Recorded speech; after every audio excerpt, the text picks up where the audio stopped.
صلی اللہ علیہ وسلم کا وہ عزم تھا کہ میں نے اس دنیا سے کفر کا خاتمہ کرنا ہے، شرک کا خاتمہ کرنا ہے، اعلاء کلمت اللہ کرنا ہے۔ آپ کے حوصلے مضبوط تھے۔ دنیا نے دیکھا کہ مختصر ترین عرصے میں 23 سالہ دور کے اندر عرب کی کایا ہی پلٹ جاتی ہے۔ تو انبیاء علیہ السلام کی سیرت، ان کی زندگی کا کردار ہمیں جہاں دیگر بہت ساری باتیں سکھاتا ہے، وہیں اس بات پر بھی ابھارتا ہے کہ جب کسی انسان کے ارادے مضبوط ہوں، حوصلے بلند ہوں، مضبوط قوت ارادی کا حامل ہو، تو پھر ایسا انسان پہاڑوں کو بھی پاش پاش کر سکتا ہے۔ دنیا کے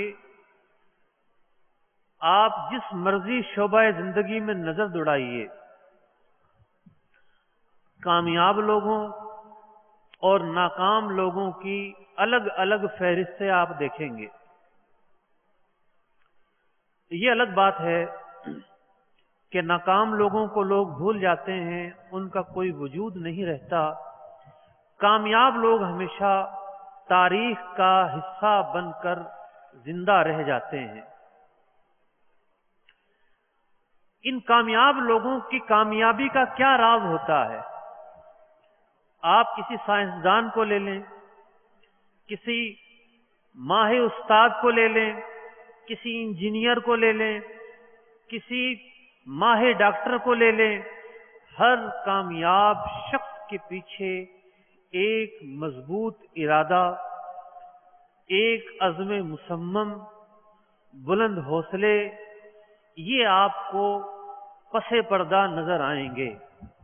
اس کے برخلاف ناکام لوگوں کی اگر ناکامیوں کے اسباب کو تلاش کیا جائے تو ان کے اندر پست ہمتی، کچے ارادے، غفلت، منتشر خیالی، اس طرح کے عیوب آپ کو دیکھنے کو ملیں گے، جس کی وجہ سے آپ دیکھتے ہیں کہ لوگ ناکام ہو کر گھر بیٹھ جاتے ہیں۔ اور ایسے لوگ یہ نہیں کہ کسی ایک فیلڈ میں ناکام ہو گئے، اگر یہ اپنی روش سے باز نہیں آتے تو جہاں یہ قدم رکھتے ہیں وہاں ناکامیاں ان کا سامنا کرتی ہے۔ ویسے تو عزم اور استقامت دو الگ الگ چیزیں ہیں، لیکن دونوں باہم ایک دوسرے سے انتہائی مربوط ہیں، کیونکہ عزم نام ہے ارادے کا اور استقامت نام ہے عمل درآمد کا۔ تو جب مضبوط ارادوں کو عمل درآمد کا جامہ پہنا دیا جاتا ہے تو پھر استقامت کا ظہور ہوتا ہے، اور کوئی بھی کامیاب منصوبہ، کامیاب زندگی، کامیاب کارنامہ استقامت کے بغیر پائے وجود میں نہیں آ سکتا۔ پہلے عزم ہوتا ہے، پھر اس پر عمل درآمد ہوتا ہے، اور عمل درآمد اور مسلسل جد و جہد کا ایک طویل سلسلہ ہوتا ہے۔ اسی طویل سلسلے کو استقامت کہتے ہیں۔ تو عزم ایک غیر مرئی چیز ہے، نظر نہ آنے والی چیز ہے۔ ہم کسی استقامت کے ذریعے، کسی کام کی کامیابی کے ذریعے یہ اندازہ لگاتے ہیں کہ اس کام کے کرنے والے کے عزم انتہائی مضبوط تھے، جبھی اس نے اتنا بڑا کام کر لیا۔ اس کے راستے میں پریشانیاں آئیں، مصیبتیں آئیں، آزمائشیں آئیں، نہ جانے کن کن حالات سے گزرنا پڑا۔ کسی کام کی کامیابی اس کے پیچھے چھپے ہوئے کامیاب عزم کو ظاہر کرتی ہے۔ پھر ایک اور بات کا جاننا یہاں ضروری ہے کہ ہر عزم نیک نہیں ہوتا۔ ہر عزم مضبوط تو ہو سکتا ہے، اپنے مقصد تک پہنچ تو سکتا ہے، لیکن یہ ضروری نہیں کہ ہر عزم نیک بھی ہو۔ دنیا کے بہت سارے لوگ ہیں جو ناجائز کام کرتے ہیں، اسمگلنگ کرتے ہیں، چوری ڈکیتیاں کرتے ہیں، دھوکہ دہی کرتے ہیں، ان کے بھی عزم بڑے مضبوط ہوتے ہیں۔ وہ ٹھان لیتے ہیں کہ جناب ہم نے راتوں رات کروڑ پتی بننا ہے، اور اسی دھن کے اندر اپنی زندگی کا سفر جاری رکھتے ہیں، نہ دن دیکھتے ہیں، نہ رات دیکھتے ہیں، نہ حلال دیکھتے ہیں، نہ حرام دیکھتے ہیں۔ ان لوگوں میں بھی دھن ہوتی ہے، جنون ہوتا ہے، عزم ہوتا ہے۔ تو عزم کی دو قسمیں ہیں، ایک وہ عزم جو نیک عزم ہو، جس کے پیچھے روحانی قوتیں ہوں، دوسرا وہ عزم جو برا عزم ہو، شریر عزم ہو، جس کے پیچھے شیطانی سوچ ہو۔ تو یہ ضروری نہیں کہ ہم کسی کامیاب اور پائے تکمیل کام کو پہنچ کر اس کی تعریف کرنا شروع کر دیں۔ ہم یہ دیکھیں گے کہ اس کام کے مقاصد کیا ہیں۔ نیکی اور بدی کا انحصار مقاصد پر ہے۔ تو پتہ یہ چلا کہ عزم اور استقامت کی اس گفتگو کے اندر سب سے بنیادی چیز اور مرکزی چیز وہ مقاصد ہیں، کہ آپ جو کام کر رہے ہیں اس کام کے کرنے کے مقاصد کیا ہیں، وہ کیا چیز ہے جو آپ حاصل کرنا چاہتے ہیں، وہ چیز کس درجے کی ہے۔ بہت سارے لوگ اب نیک اور جائز مقاصد میں بھی دو راستوں میں تقسیم ہو جاتے ہیں۔ بعض وہ لوگ ہوتے ہیں جو بہت چھوٹی چھوٹی معمولی سی امیدوں کو قائم کرتے ہیں، اپنی زندگی کا بہت ہی چھوٹا سا مقصد بناتے ہیں، اور اس تک پہنچ کر یہ سمجھتے ہیں کہ ہم نے بہت مضبوط قلعہ سر کر لیا ہے۔ بہت سارے وہ لوگ ہوتے ہیں کہ جن کے مقاصد بہت اعلیٰ اور عرفہ ہوتے ہیں، تھکا دینے والے ہوتے ہیں، طویل المدت ہوتے ہیں، بہت زیادہ حوصلے کی ضرورت ہوتی ہے ان مقاصد تک پہنچنے کے لیے۔ تو اب یہاں پر بھی تین طرح کے گروہ سامنے آئے۔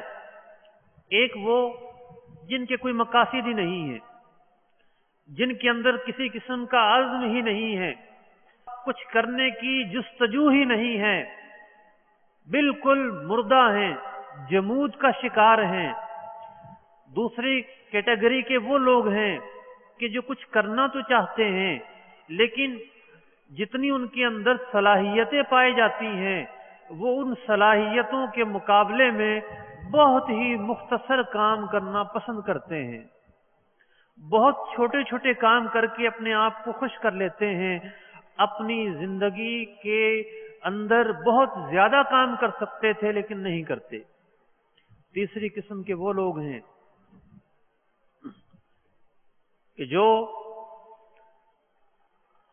ایسی چیزوں کو اپنی زندگی کا ہدف بناتے ہیں کہ جن تک پہنچ کر ساری زندگی کے لیے انہیں خوشیاں حاصل ہوتی ہیں۔ مثال کے طور پر آپ طالب علم ہیں، اب بہت سارے طلباء ہوں گے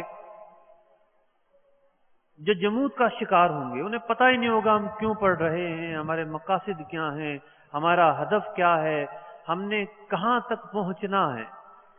بہت سارے وہ ہوں گے جنہوں نے اپنے اہداف قائم کیے ہوں گے، لیکن وہ اہداف بہت محدود درجے کے ہوں گے۔ مثلا مسجد کے امام بن جائیں گے،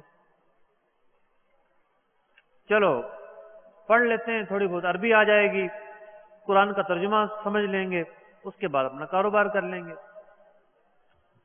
بہت مختصر سا ہدف ہے۔ اس کے برخلاف بعض وہ طلباء ہوں گے جن کے اندر ایک دھن ہوگی کہ مجھے مفسر بننا ہے، مجھے قرآن کریم فرقان حمید کا عالم بننا ہے، مجھے علم تفسیر میں بڑا کام کرنا ہے۔ بہت سارے وہ ہوں گے جو علم حدیث کے اندر مہارت کے اہداف رکھتے ہوں گے، ان کی تمام تر کاوشوں، کوششوں اور محنت کا مقصد یہ ہوگا کہ میں نے علم حدیث کے اندر بہت زیادہ محنت کرنی ہے، اور اس علم کے اندر بڑا خلا ہے، بہت زیادہ کام کرنے کی ضرورت ہے۔ بہت سارے لوگ آپ میں سے فقیہ بننا چاہتے ہوں گے، عصر حاضر کے مسائل میں دلچسپی رکھتے ہوں گے، معاشرہ جو ہے جس جہالت سے گزر رہا ہے اس جہالت کو دور کرنے کا وہ اپنے اندر جذبہ رکھتے ہوں گے، اور ابھی سے وہ اولا میں ہو، ثانیہ میں ہو، ثالثہ میں ہو، خامسہ میں ہو، ابھی سے وہ اپنے اندر اس دھن کو، اس جنون کو، اس جذبے کو گرم پاتے ہوں گے، اور ان کی بس یہی سوچ ہوتی ہوگی کہ مجھے اپنے مقصد تک پہنچنا ہے۔ اللہ رب العزت نے اعلان فرما رکھا ہے، والذین جاہدوا فینا لنہدینہم سبلنا، جو ہماری راہ میں کوشش کرتے ہیں ہم ان کے لیے راہیں کھول دیا کرتے ہیں۔ تو پھر کیوں کر یہ ناممکن ہے کہ انسان کوشش کرے اور اپنے اہداف تک نہ پہنچے؟ تو خلاصہ یہ نکلا کہ اصل چیز مقاصد کا قیام، اور ان مقاصد میں سے بھی اعلیٰ مقاصد کا حصول، اور ان مقاصد کے حصول کے لیے ایک عزم مصمم، ایک مسلسل جد و جہد، ایک مسلسل کوشش اور استقامت، یہ کامیابی کی کنجی ہے۔ تو جن طلباء کے اندر یہ چیزیں نہیں ہوتی وہ جمود کا شکار رہتے ہیں، ناکامیوں کا شکار رہتے ہیں۔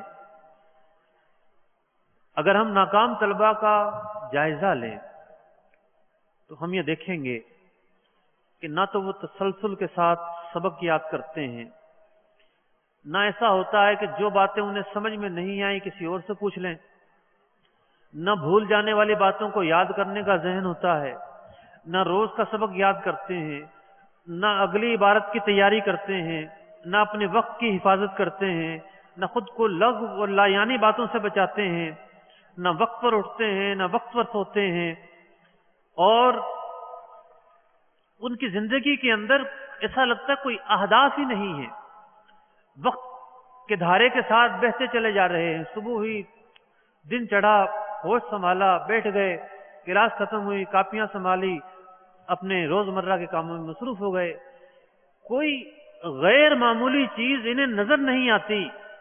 اور جو لوگ خود کو وقت کے دھارے پر چھوڑ دیتے ہیں، خود کچھ نہیں کرتے، تو پھر وقت کی تلوار انہیں کاٹ دیا کرتی ہے۔ یہ قانون فطرت ہے۔ جب تک ہم اپنے آپ کو نہیں بدلیں گے، ہمارے اندر کچھ کرنے کا حوصلہ، عزم اور امنگ نہیں پیدا ہوگی، اس وقت تک ہم کچھ نہیں کر سکتے۔ اللہ تبارک و تعالی قرآن مجید فرقان حمید میں ارشاد فرماتا ہے، ان اللہ لا یغیر ما بقوم حتی یغیروا ما بانفسہم۔ اللہ تعالی اس قوم کی حالت اور تقدیر نہیں بدلتا جسے خود اپنی تقدیر بدلنے کا عزم نہ ہو، ارادہ نہ ہو، جو خود اپنی تقدیر نہ بدلنا چاہتے ہوں۔ تو آج کے اس تربیتی اجتماع میں یہ نیت کیجئے کہ ہم نے اگر ابھی تک اپنے پڑھنے کے مقاصد طے نہیں کیے تو ہم وہ طے کریں گے۔ اگر ہم نے ابھی تک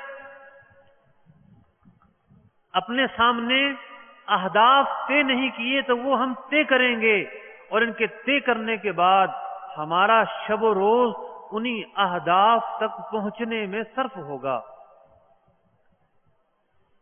ایک شاعر کہتے ہیں کہ اٹھ باندھ کمر کیا ڈرتا ہے، پھر دیکھ خدا کیا کرتا ہے، کر ڈال جو دل میں ٹھانی ہے، پھر تجھ کو کیوں حیرانی ہے، جو عمر کو مفت گنوائے گا وہ آخر کو پچھتائے گا، تو کب تک دیر لگائے گا، کچھ بیٹھا ہاتھ نہ آئے گا، یہ وقت بھی آخر جائے گا، یہ وقت بھی آخر جائے گا، جو موقع پا کر کھوئے گا وہ اشکوں سے منہ دھوئے گا، اور جو سوئے گا وہ روئے گا۔ تو غافل کب تک سوئے گا، تو غافل کب تک سوئے گا، اٹھ باندھ کمر کیا ڈرتا ہے، پھر دیکھ خدا کیا کرتا ہے۔ انسان مضبوط ارادہ کر کر تو دیکھے، استقامت کے ساتھ مسلسل جد و جہد کر کر تو دیکھے۔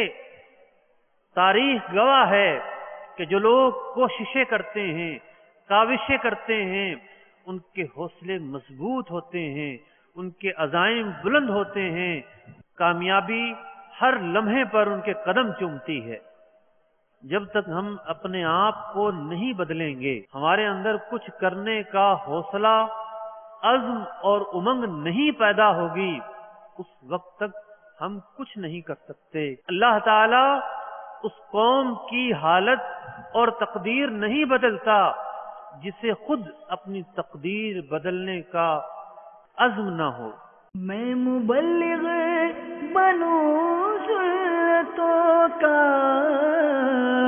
خوب چرچا کروں سنتوں کا، ہو کرم بہر خاک مدینہ۔